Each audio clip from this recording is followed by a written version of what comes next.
So Anita Peck will share, and so if you want to sit, that is, well, it's a high seat a little for you. I think I Or to rather stand. stand because then I can walk over Get here. it over anyway. Okay, well, Yes. great, you can stand, and then if you want to, whenever you want to show that, then, well, I can, I'll just, if you're sure you don't want to sit, then I'll Yeah. just linger in the Yeah, corner and yeah, listen yeah. to you. Yeah. And we'll And then put you this can up help me. when Yeah, you when want to show something. Yeah. But you have to stay on TV. So I was born just towards the end of the war, and that is when as you know, when the people who sort of conquered Germany decided to divide it amongst them because they didn't want Germany to come up powerful again and start another war as we could see with the First World War. So, but the thing was, we can have now the map here. All right. That they decided to divide then Germany, but I mean it was not a peace treaty. It was just that they would have the major command over every sort of area. It's still not us. Go ahead. Can I say? Well, Can I wait, I'm sort of trying. point it out here or point No, it out it should here? come on. Now I've messed up. Let's Oh, mess nuts. up. So, would it be easier here? Well, it should be, but I messed up. Already. Well, anyway, that was sort of then divided between the Russians and the American and the French and the English. But the French and the English after a while decided it would be good that they have, first the English said we have a bi-zone, so they combined with the American, and then the French said make it a tri-zone, so we all are into one thing, because they were all democratic, and on the other side, pulling on one side, they were the main powers, the Americans and the Russians, and so we have the Russians on.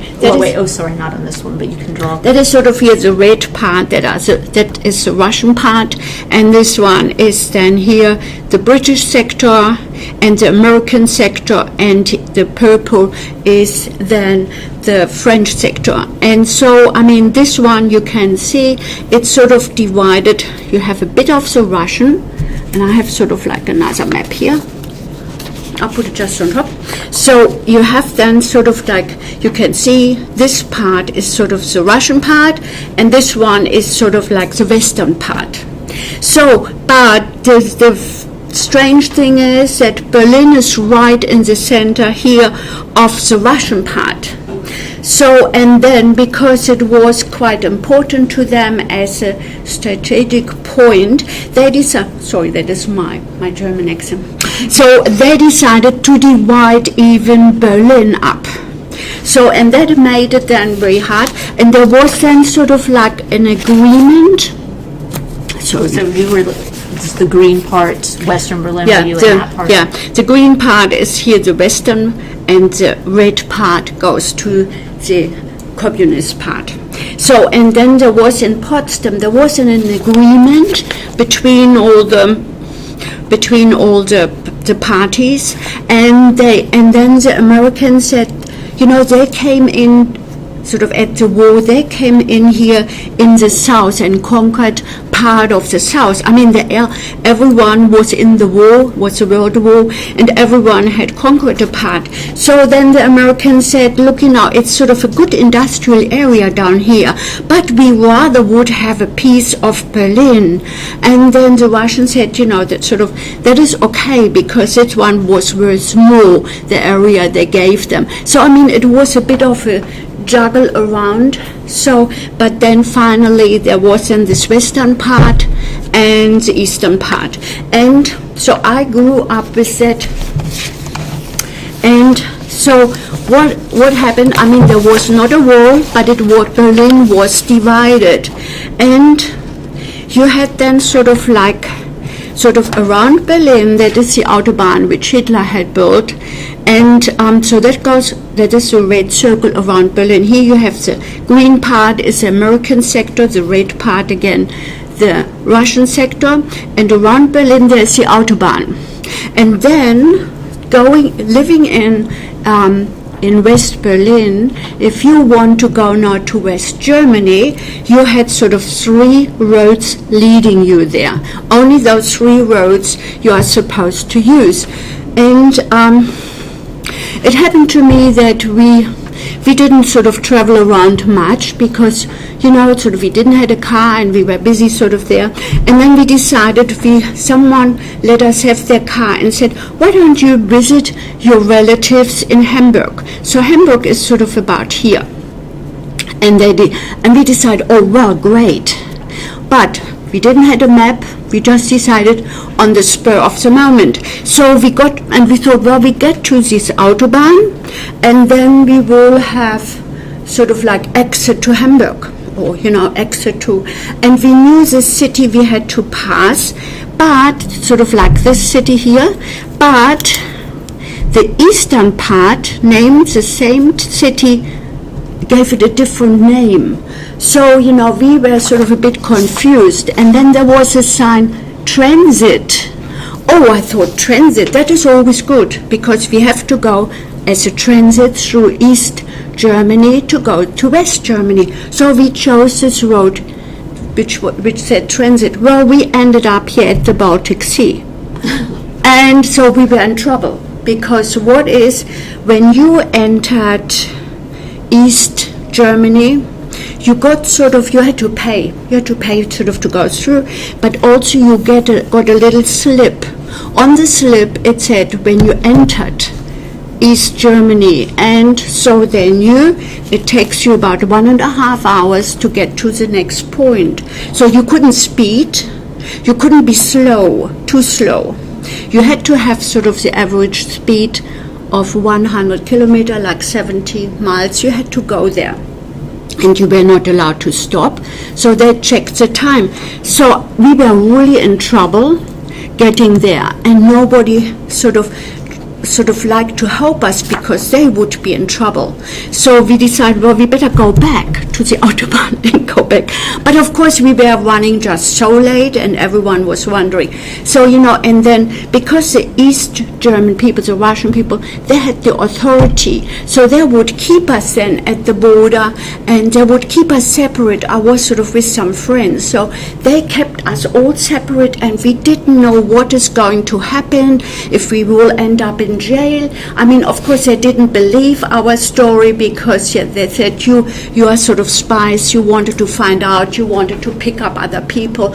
So, but I mean, finally they let us go, because they took our car apart, which we had then a problem putting all the seats back, and because they thought we might have hidden something. And also, I mean, just they were checking always the cars. And I remember I went there with my brother, and my brother sort of, I mean, he has a funny sense of humor.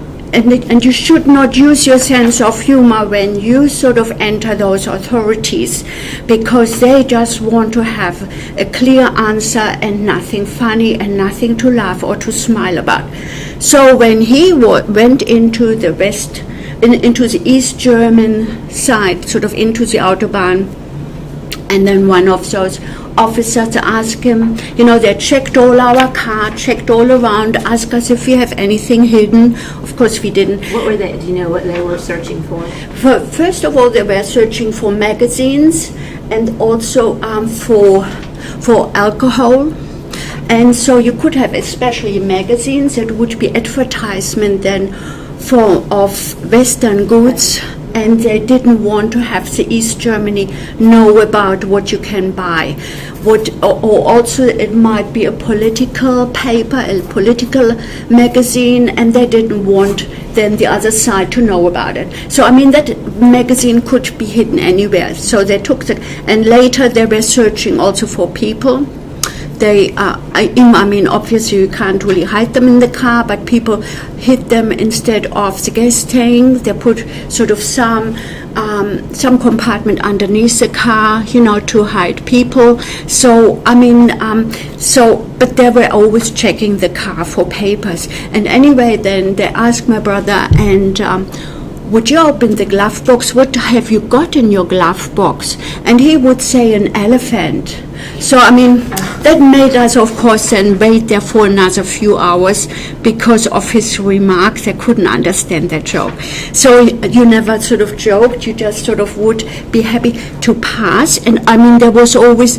It took you about 2 hours just waiting because they sort of just had long queues of cars, and you were not allowed to leave it to go to the bathroom or something. So you just had to stand there in the heat of the day and wait until you could pass because it was their authority. You couldn't do anything, you couldn't complain, you just had to obey. And you were always sort of really glad when you passed East Germany.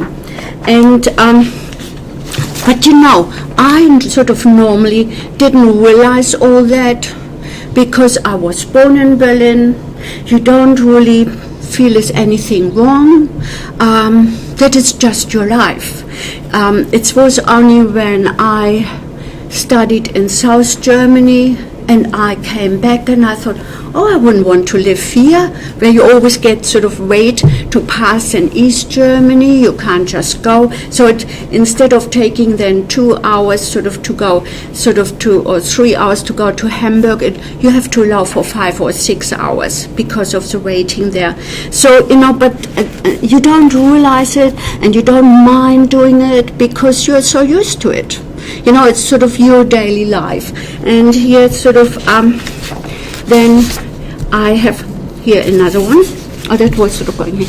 And then, it was in 1948, then there was always this power pool between the Russians and the Americans, and there was sort of seemed to be a weak point with the Americans that the Russians pulled over and they said, we want to have the whole of Berlin.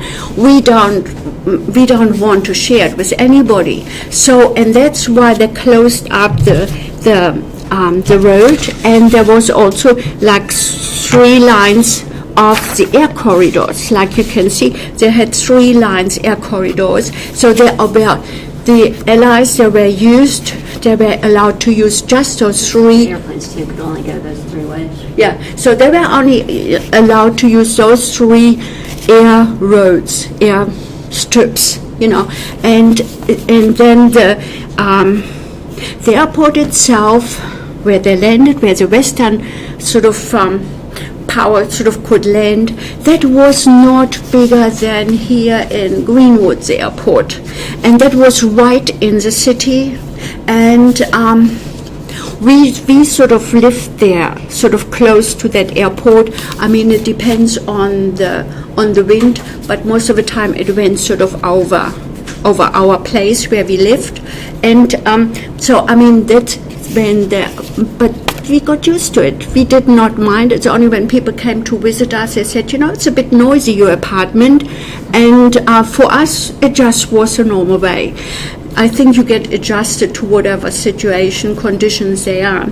Well, anyway, then the Russians decide to put a blockade on Berlin. They said no food and nothing will be allowed to get to Berlin. So they blocked off all the roads. They couldn't block off the airways.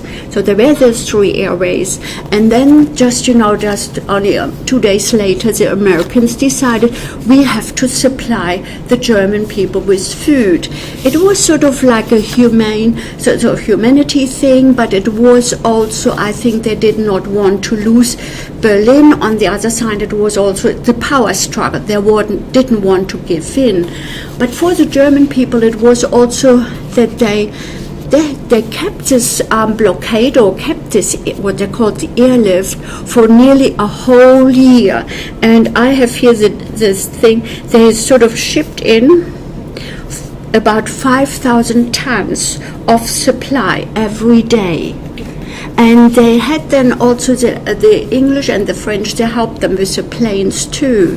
And there was then a plane taking off about every 10 minutes. And if you have sort of like an airport like here in Greenwood, and they did not have that tower and all the electronics, so you can see how dangerous it was. And those pilots, they were all voluntary. They didn't need to be here in Berlin. They were not designed to be. It was not their job, actually. They sort of did it on a voluntary base. And that's why the Berlin people were very grateful for it. And also they shipped in even the wood for the heating or something. You know, they shipped all the supply wood, what you would need, not only the food. And then also they had then parcels which American families had packed, and they would drop them. And that, but you know, the thing is, they contain things which we didn't even had a clue what they were. They were sort of like, I think we knew orange juice. There were no oranges at that time in Germany because they come, they are imported. And so, but I mean, we knew orange juice, but that wasn't grapefruit juice. And then people were saying, that orange juice is very sour. My mother said, oh, just give it to me. And, you know, I give it to the children. At least she knew there will be vitamins sour or not. But so, because we didn't get one of those packaged, but other people in our building, and they gave my mother then the grapefruit juice. And then there was another sort of box in every parcel, and it contained, well, later I realized it contained coffee mixed with milk powder. And my mother sort of, and it was sort of like, the coffee was a little bit finer than the milk powder. So my mom just sifted it, and nobody wanted it because they didn't know what it is. And my mom figured out that this one is milk powder. So, and she still had a baby in our family, so she sort of sifted them through and got at least the milk powder, and later she had a bit of a coffee there. But I mean, it's sometimes that we try to help refugees and other families in different countries, and we sort of give what we think is the best, and they might not even know it. But I mean, sort of my mom put it to work and made the best of it. And so they sort of, the blockade finished then in May 1949. And and then sort of things seemed to go back to normal. I mean, I was too little for me. It didn't make much difference back to normal. What was a normal was, there were, I have to show you here sort of that they put then like a memorial for the airlift. And that is close to this little airport. This little airport is closed, by the way, now, because it's in the city and it's too noisy. And I tell you, it was sort of later that noisy. When I was at school and we were in a test, writing a test, we were allowed to ask any questions our neighbors as long as a plane was over the school. Because, I mean, in fact, you could not hear your neighbor saying anything, you know, because it was too noisy. But they said you can speak while the planes are over the school. So it wasn't always long enough sort of to really to get an information from your neighbor. So in this one, it shows there are the three airlines, sort of the three air corridors, I should say. And so, and that is sort of, it's about 20 yards high. So you can see that is the building of the airport. And so you have sort of like this memorial in front of it. And because it was so dangerous to fly to that little airport and having a takeoff every 10 minutes, that there were quite a few people lost their lives. And there's nearly about 200 pilots lost their lives because there were a lot of crashes during that time. I mean, there were sort of like a million flights, but I mean, sort of, it's sort of so sad about that people lost their life. And on the base of that memorial, there are all the names of the people who lost their life while serving there, while ministering to the Berlin people and supplying them mainly with food. And sort of people put then also flowers there, sort of, and little sort of little things, sometimes even little notes saying thank you, because it is just, it's still there. It's still sort of people still put flowers around it. It's not done by the government, the flowers. There are private people come and they put also flower bouquets on that little platform underneath. How meaningful that really was still. Yeah, it's still there. I'm sort of still. I sort of, when I go to Berlin, I'm close to that. But what I sort of used to live with was then they have this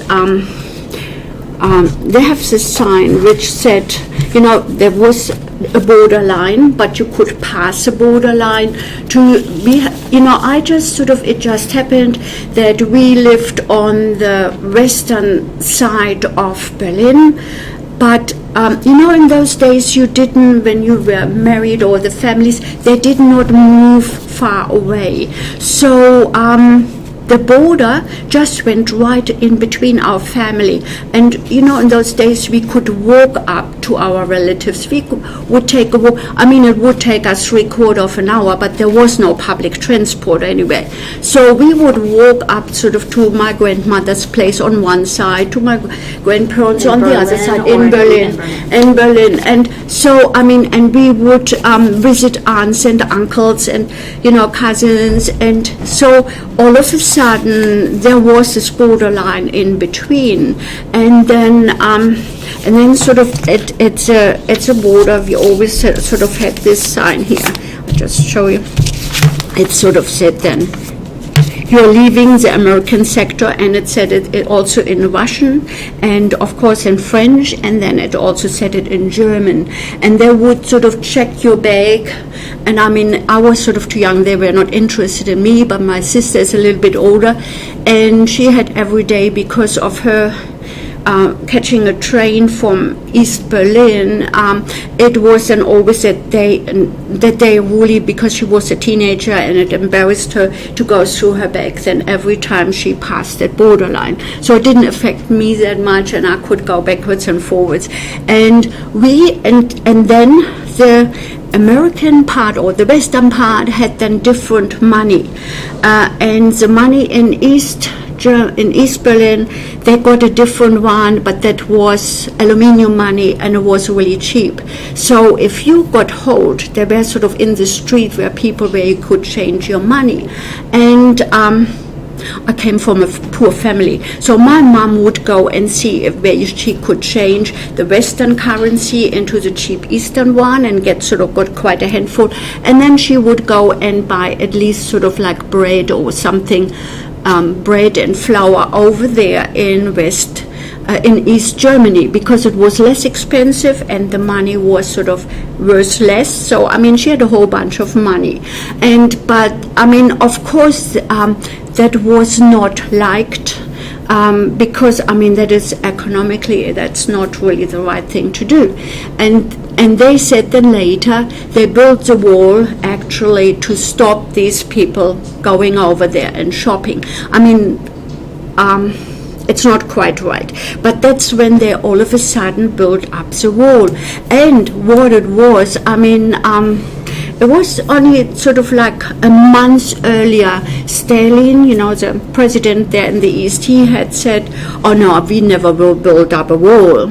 And then sort of it was on one Sunday night, Saturday to Sunday, that all of a sudden they built up the wall. And what happened is, I studied in South Germany, and I just was back for the holidays to visit my family. And I went out, it was a Saturday, and there was this friend, she lived in the same apartment, and she said, why don't we go out to a disco, why don't we go out dancing? So that we lived in a suburb, and so we had to go into the city. We took the train into the city, and we went out dancing, and we had to be back at a certain time. I still was under the care of my parents, they wanted me back at a certain time. Well, anyway, sort of we left the disco and we went then to the train station, and there were a lot of people in the train station, a lot of commotion and and we thought maybe because it's the last train we are catching, and so we waited for a while, and then they said there's no train coming. And then we decided, well, we might just go to the next train station. We didn't like too many people, to the next stop. And we walked up, and there were even more people. So we decided we go one further up. It was always like 15 minutes walk. And we walked a little bit further, and then we saw that the train station was closed. They had put a gate on there. And there was a note, no train is coming anymore. And we thought that is a bit strange. And then so we started walking, but we had no idea. If you sort of go far away with the trains to the city, you don't really know how to walk home. So we had a bit of a problem, and we sort of stopped and thought and talked, and there were sort of other people on the road, and then they said, look, they stopped all the train because the train goes through East Berlin. I mean, we went in the city was West Berlin, and we lived in West Berlin, but the train went all the way through East Berlin, and they just stopped the train, and we wondered why would they do it, and then appeared that they said they are building a wall. We could not really believe it, but it was about 6 o'clock in the morning when we both got home. And my parents, they were still awake because at those days you didn't have a cell phone, you didn't have a phone at home, so you could not communicate that you had a problem there. So when we got home at 6 o'clock, my father said, that is just a little bit too much. How we were worried. You should not be at home at 6 o'clock in the morning when we said 10 o'clock. And so I said, look, I'm so sorry, but they built up a wall. And my father said, look, that's the best excuse I've ever heard, but don't lie to me. Because no one could believe it, that they would build up a wall. So, he turned on the radio, and then it was sort of in the news. They had at first they blocked the trains, they blocked everything going there. And so they had built up the wall. And then from then on, that was not going just to the eastern side, visiting your relatives. From then on, there was nothing. Only people from East Germany visiting Berlin, they were allowed, but not the West Berlin people who had all the relatives over there. We were not allowed. And so it was then much later, I don't know if you can see this picture, that was then like checkpoint, where should I put? Yeah, we can zoom yeah. in.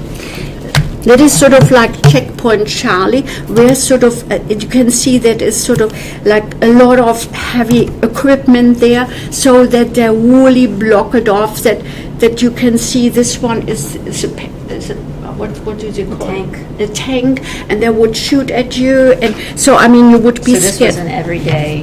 That was sort of like just at the checkpoint where West German people could pass, or international people could pass and go to the other side. We were not allowed for some years. There are on the other side. Yeah.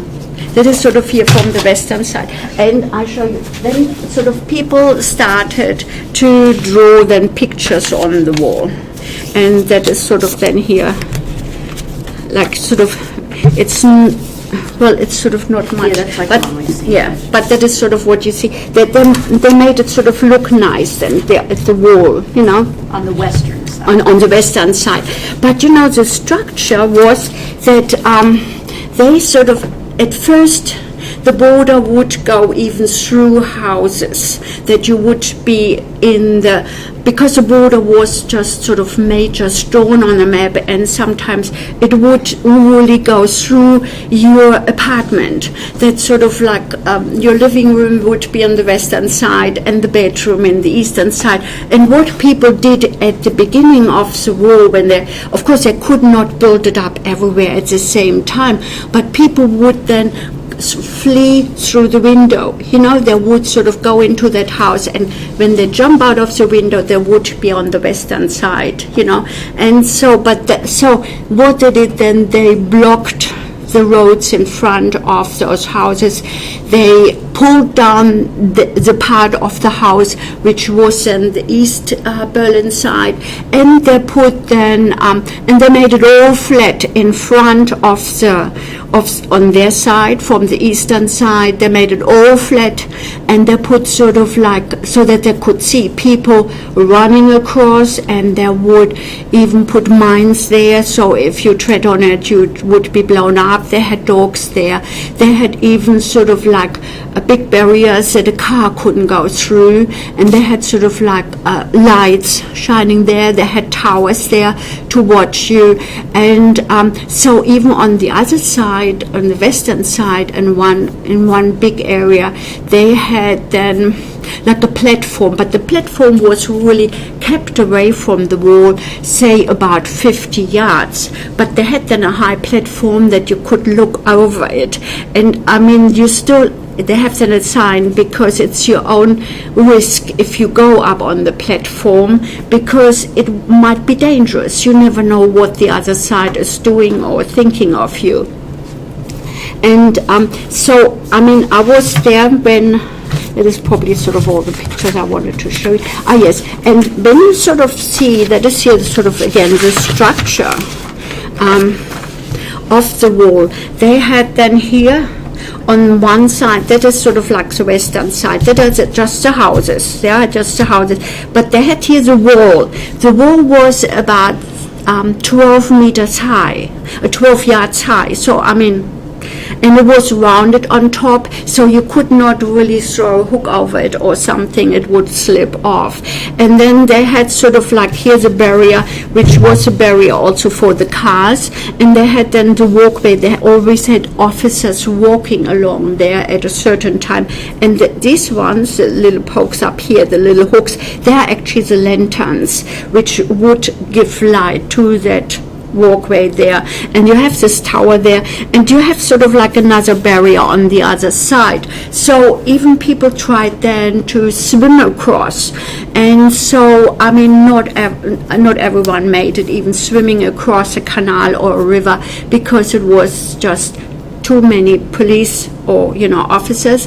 And I remember that we were sort of my daughter was in a rowing club, and she sort of had then also, she had two people in her sort of little kayak, and in the river, you'd think, Berlin has more water than any other city, and you can sort of, with a kayak, you can go really up to another city, and you can sort of have a good trip around Berlin, but also to another city. So they were aware that everywhere they go, that is sort of like the eastern part on half of the water, but in the water you don't know where it starts. So in one case they were drifted off, and they did not realize it. Then all of a sudden a motorboat came speeding up to them, and they thought, oh no, we are sort of just get ready for jail. And sort of I remember my daughter was saying, well, I don't need to sit for the mess test tomorrow. But because you never know what they were doing to you, if they caught you in something. And I mean, on the water, and they were just sort of like, there was nothing dangerous. We didn't look like terrorists, but it was dangerous.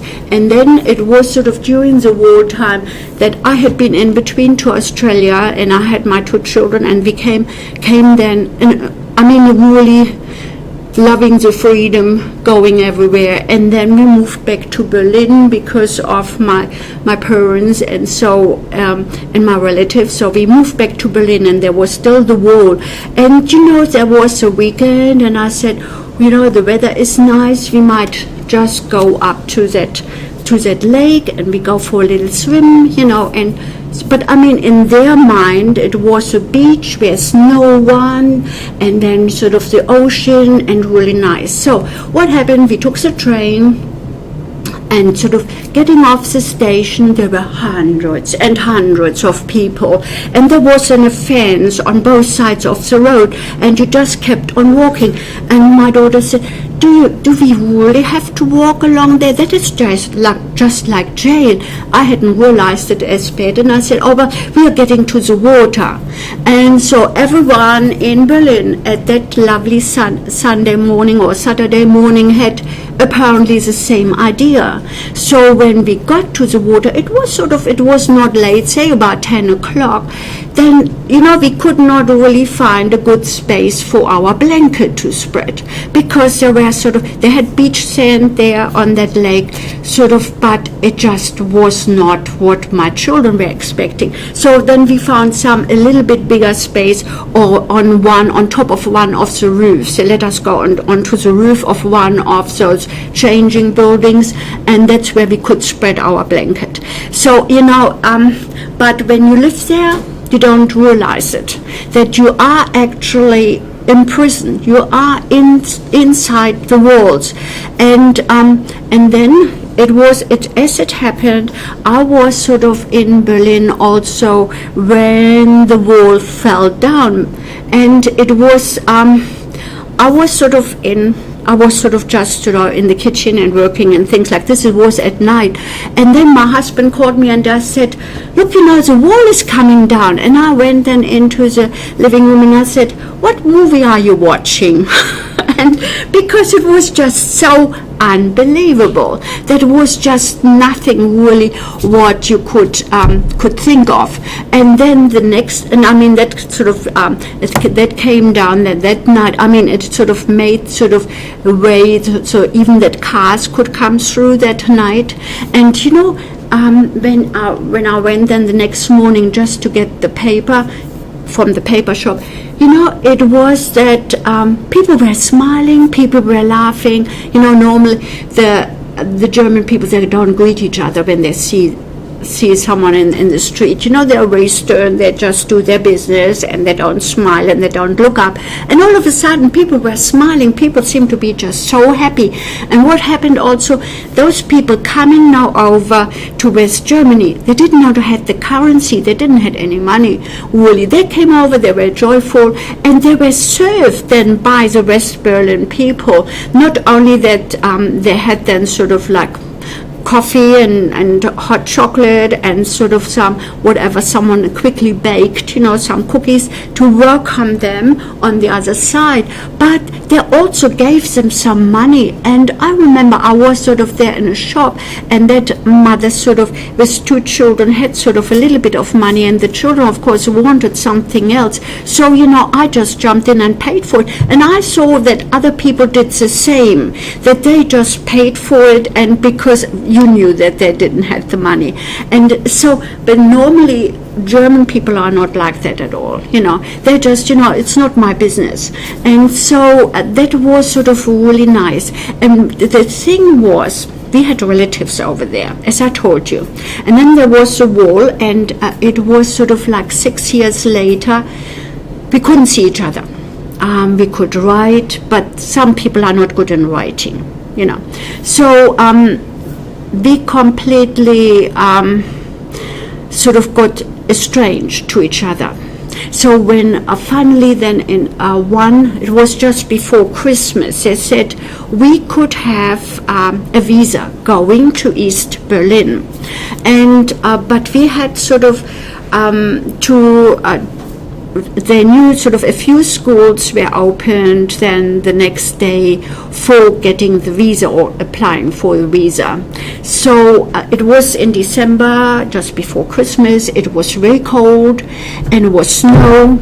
And so to get a visa, because they said they only might have a certain amount of visa, we stood all night there in the street, and we took turns in our family that every 2 hours, if it was too cold, every 1 hour, we swapped over our position to get that visa. So finally we got that, we got in. But I mean, we were a family, we had to have 8 visas, and you wouldn't believe it, each of us got a different entrance.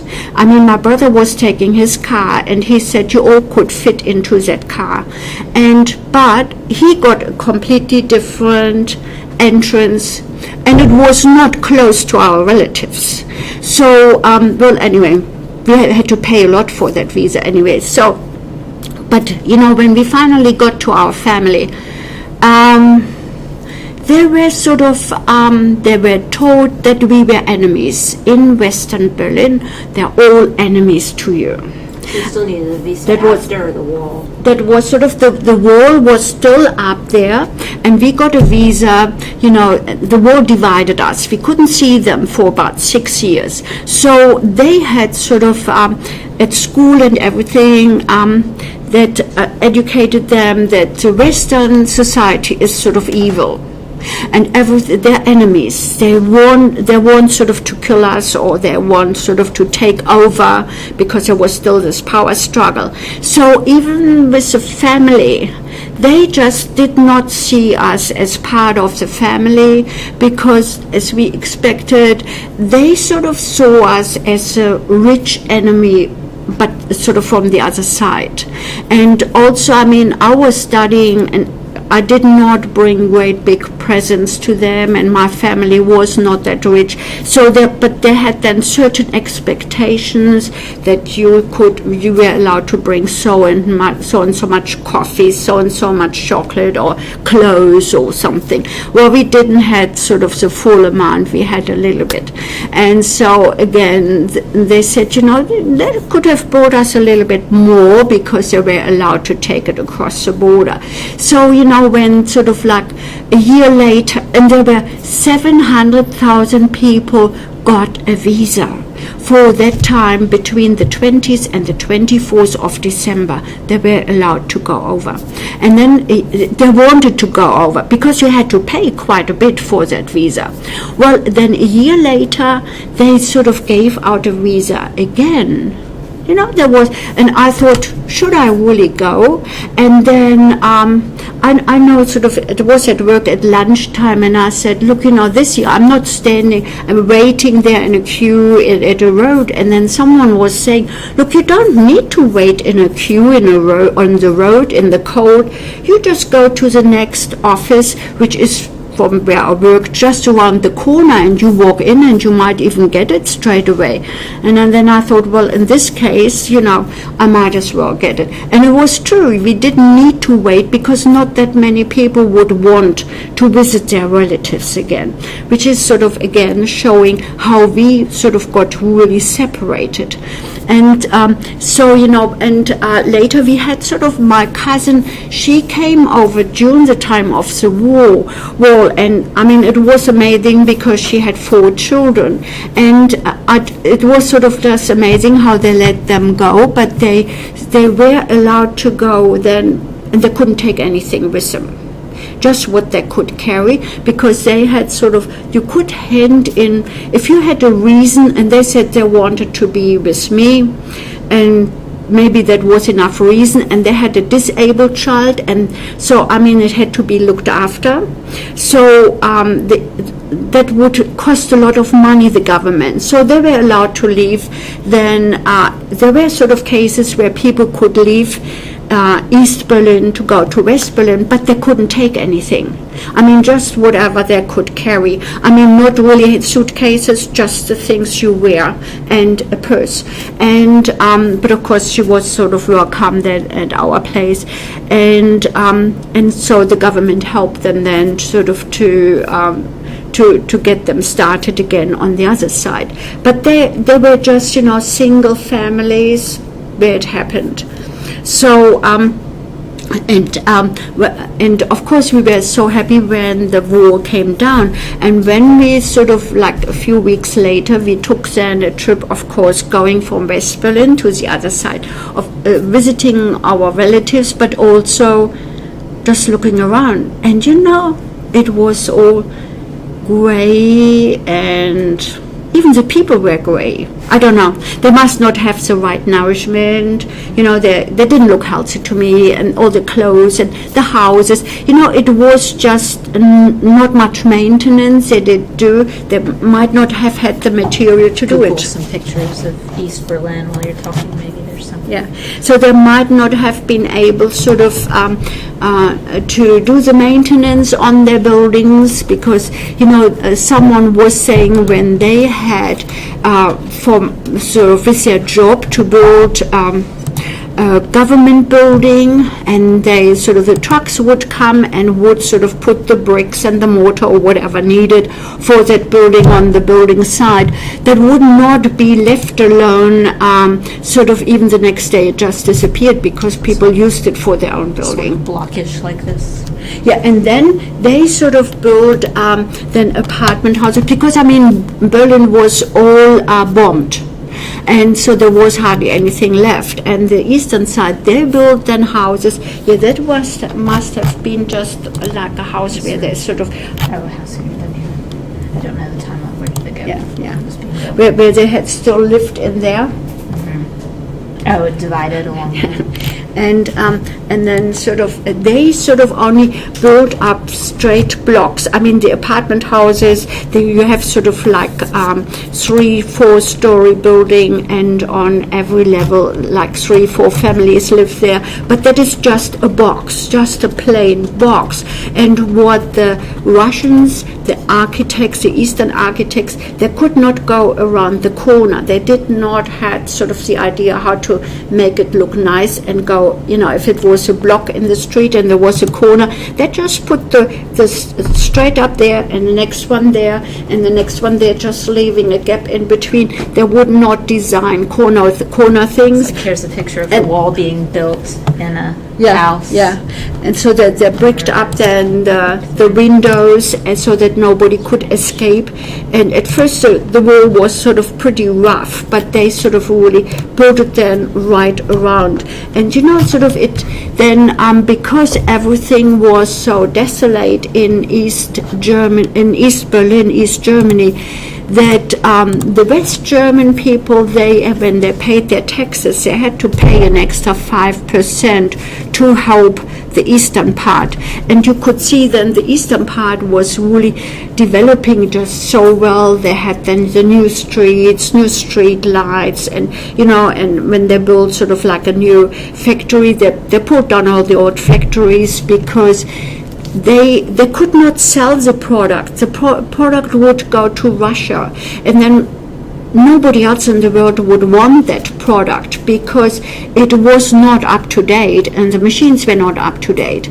And so they really had to pull down the factories, and people would say, but we worked there all these years. But I mean, they did not export anything. That it was not for the world market. The Russians would accept it. So, you know, they pulled down all the factories, and sort of 10 years later you could see that they were far better off, and here the West Berlin people still paid 5% for developing the other side.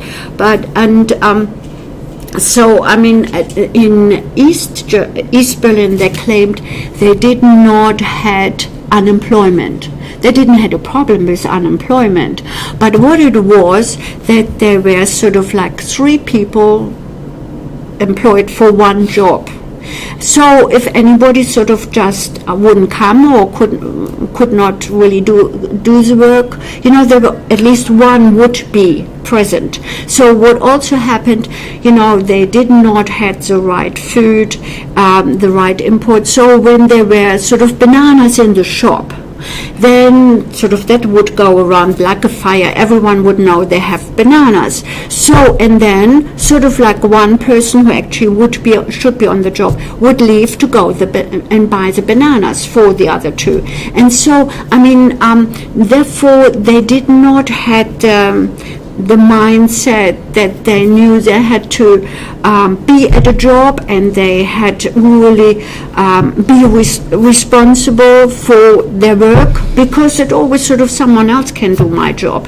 And so, you know, when you sort of like employed then someone, my brother had a business close to the border, and he said, you know, it is so much easier now to employ someone who lives close to it than having someone to travel an hour. So, you know, he sort of started to employ people then from the eastern side. But, you know, they would ring him up and said, today is such a good weather, you know, we might just start our job next week. we might just go on a trip, and my brother said, don't need to come back. Or, they would say, well, we have to sweep the shop, we have to keep it clean. No, someone else can do it. And, they did not have the right work attitude to work hard and really to be present. They would come late and would say, look, the train just, I didn't catch my train, and so I had to take the next train. That can happen once, but it should not happen sort of every week. And so then which train to catch. And so, therefore, after a while he said, it's not worthwhile employing people from East Berlin because they have the wrong work attitude. That had changed now, but that was really a thing. And they earned less. And at first I thought that's unfair. Even when they were employed, say, at a school as a teacher, they earned less than a person who lived in West Germany. I think that must have to do with the work attitude. But I'm glad sort of that I'm in Berlin, that I went through everything. But I didn't really sort of feel it was a hardship because I didn't know it any better. Do you have any questions? Yes. You said that when you went over to Visa, that other family, they really didn't see you as family. When the wall came down and you reunited with them, how long did it take? Well, that was that mindset. Yeah. Well, that wasn't different because they were coming then to our place and we were just welcoming them and we were celebrating more or less together the wall coming down. So then it's true, but that was at a complete different attitude because they just sort of, they came then to our place and they knew that they would be welcome no matter what. But when we went to visit them, they had certain expectations because, they were sort of, they could not move from their place, and they had certain expectation knowing that or thinking we are on the rich side, and so we should bring them that amount of coffee, that amount of chocolate or whatever or clothes. They were writing even before we got there. They said, I would need a new T-shirt and she would need this one, and that's her size and that's her color. And I thought, well, forget about it. Well, I had sort of like 2 T-shirts and I gave them my cousin one, and she said, but that is a used one, But I was studying, and I think there were the expectations because they thought we are rich. They didn't really see that I was studying and I was trying to survive and pay my study. And so I think when they came, it was just, celebrating that the wall came down, and they knew that we would love them and would love to have them. And so I think it was then a different thing,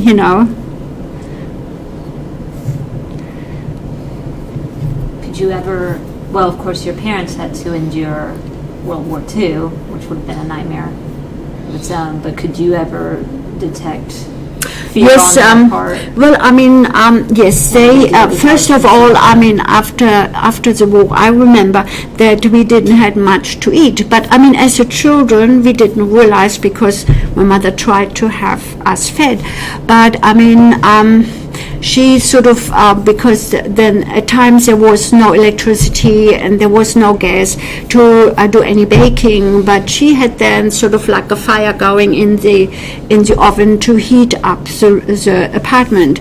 And then she would take, sort of when the flames were down, she would sort of make a bread or something if she still had some flour. And then she would cut it into slices, and we knew we could have a slice a day. And so we didn't have sort of enough food. Even I didn't feel I was sort of starving. So she would go with other women from this block of apartments, but they had to walk. They had to walk then outside Berlin, which took them about 2 or 3 hours walk to go to the farms, because the farmers still would have food. And so they would then exchange some silver flatware or camera or whatever was valuable for some food and bring it home. And so in the meantime, my brother was only sort of 2 or something, so I must have been sort of 5 or 6. And anyway, I was sort of, and I had a bigger sister, but I was sort of then, my bigger sister would give us at lunchtime a slice of bread, and I know that she always kept the first part, you know, the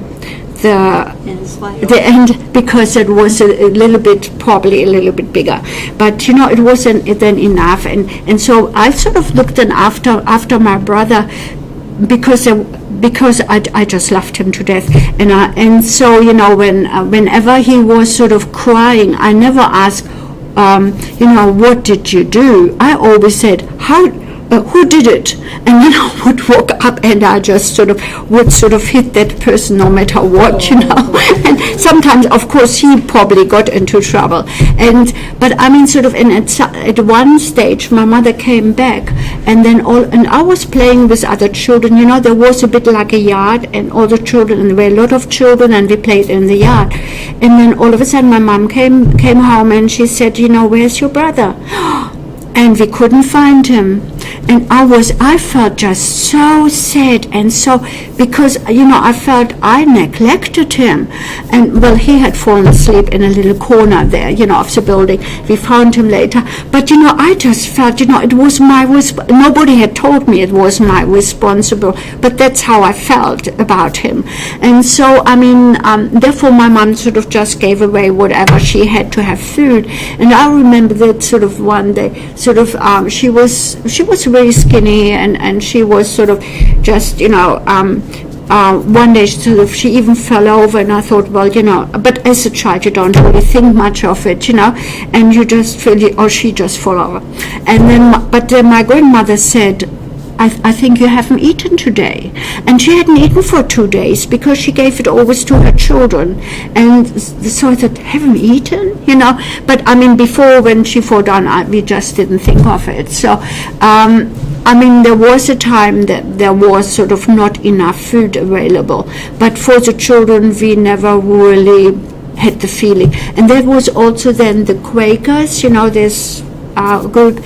They went then to Berlin, and they were feeding children. They would have a lunchtime that you go in with your plate and your spoon, but you had to have some vitamin drops before, which was some cod oil.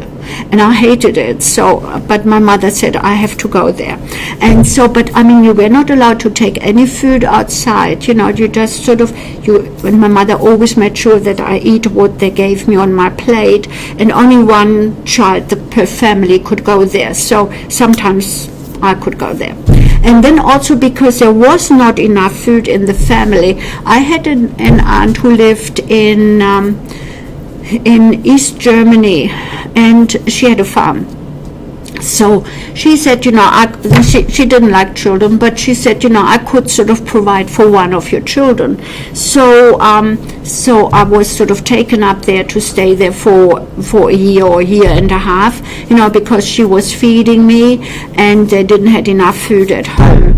And I remember that I got really sick with my stomach because I was not used to that food, or to food at all, you know. My aunt could not understand it, because I mean, she never had any children, and she couldn't understand why I was getting sick with all the good food. You're shocking your system. Yeah, that is what it was. Yeah. Anybody else have any other questions? Were you separated from any of your friends when the wall went up? No, but I mean, there wasn't. I heard then the church I went to.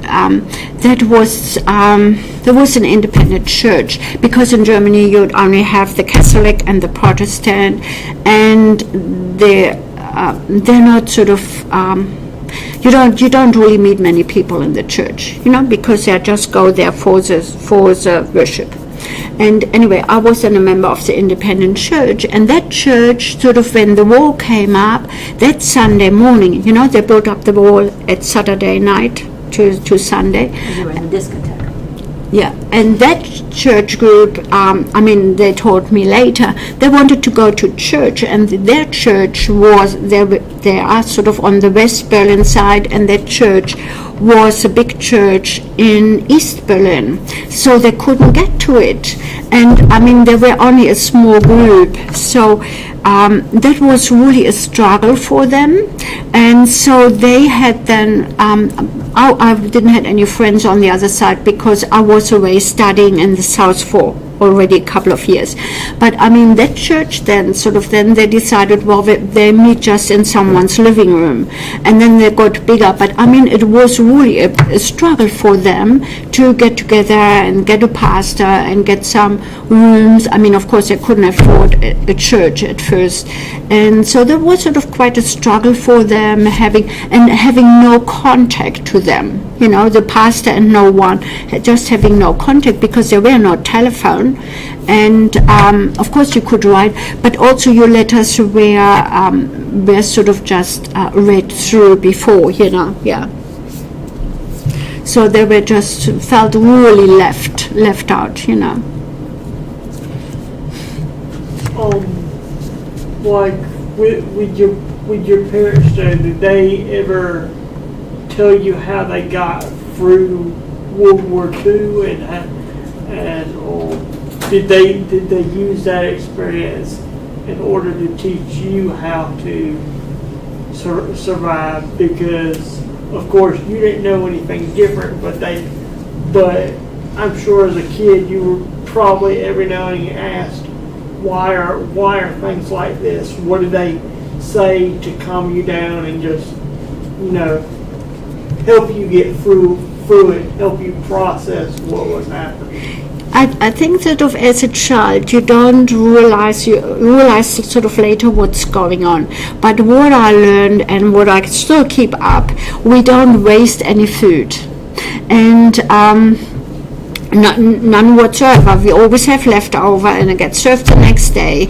And it's also at my daughter's family. So, and I have sort of seen that, there was, if you have a big family and there's not much left over, you might as well discard it, and so when you have been through, and I have known other families, coming through the same process, you just don't discard food. And so that is sort of one thing I really learned. But helping us through, I was born still when the bombs were sort of falling, and but again my mother just, when she put us, most of the time it was at night, that we had to go into, there was a special basement for all the apartments. They went into one basement, and so we had to go through over the yard. But my mom she put us to bed just always normally every day and every night, and she would put just, a sort of like a pants and like a tracksuit on us, so that we easily could have it as a pajama or get out of bed and go into the basement. And I remember that she also put then all her jewelry into her pockets, into our little tracksuit pockets, because the Russians were coming and checking then the apartment. And so my father he was in the war, but he advised my mother, just leave the front door open, because if they break in, then you won't have a door left, so that when you are inside the apartment you can't even close the door. And then I remember that we had musical instruments, and we had to hide them because the Russians would want them, and there was sort of a good hiding place sort of behind the wardrobe. You have not inbuilt wardrobes, so behind the wardrobe, and even sort of like violins and things we took out of the cases and packed it up behind. And then we had suitcases full of books, and then I thought, how can anybody do that to books? And it was because they didn't take the time to open that suitcase, even if it wasn't locked. They would go with a knife to see what's in there, and when they checked the suitcases. So I felt very sad. And then with the bombing, every time the windows would bust, and I felt, it was winter time, but I felt, is it worthwhile? People would go then and get a new slide of glass and put it and try to put it back in, and some people had cardboard and that. And I always said to my father, that's a lot of work, when he came back, that's a lot of work. I just would sort of just leave it or put cardboard there, but all the glass and going through, and next time it was sort of blown away. So people really tried to lead a normal life, and also because of the bombers, that the planes wouldn't see us, we are not allowed to have then any light at night, or we had sort of like really dark paper put in front of the window so that they could not see the light inside. And but we had been quite lucky because at that time that we lived close, there was a forest. They had to fly over the forest, and then came sort of the houses. It was sort of really at the edge of Berlin, a suburb. So by the time they saw these houses, and if they sort of started bombing, they were already over our house. But other than that, and everything was just bombed around our area. So we went, but it was quite an adventure then going into these buildings, because you never knew what you could find. I mean, we didn't find any treasures, but it was just climbing over the walls, climbing over the stones. It was an adventure, but we were not really allowed to do it because my parents, so there was no sort of like, nobody sort of said it's prohibited. Only our parents said, look, that's too dangerous, we don't want you to go there. And you know what I thought of it is also very historic buildings were bombed, and I'm sort of amazed that people built it up even with all the artwork going to it, because I felt, look, there's sort of like a big castle, and they are sort of still building on it, and they are sort of like angels. They have to they're so big on top of that building, and I have seen that they had a crane just to put one wing up, to put it into that position. So you can imagine how big that is, and all the structures all well. And I thought, well, I would just put something more like an industrial building or some more apartments or something, because I would find it more useful. But I mean, I can see how beautiful it looks like now. But when you think of how many years and people have to donate a lot of money to get it all built up again, but it looks beautiful, just to get it restored. Yes, and then they had a lot of asbestos. The Russians built with a lot of asbestos, so that was dangerous. And they had sort of like a government buildings, and because it was sort of like fireproof, in those days they didn't know it any better, they had then all the asbestos, and then they didn't know how to take that building down. They really had to go with like spacesuits in there and get sort of it demolished. And so that wasn't even sort of, and they thought, oh, well, there was sort of just, that great building, but it just was poisonous, Thank you so much for really, really appreciate it. That was great to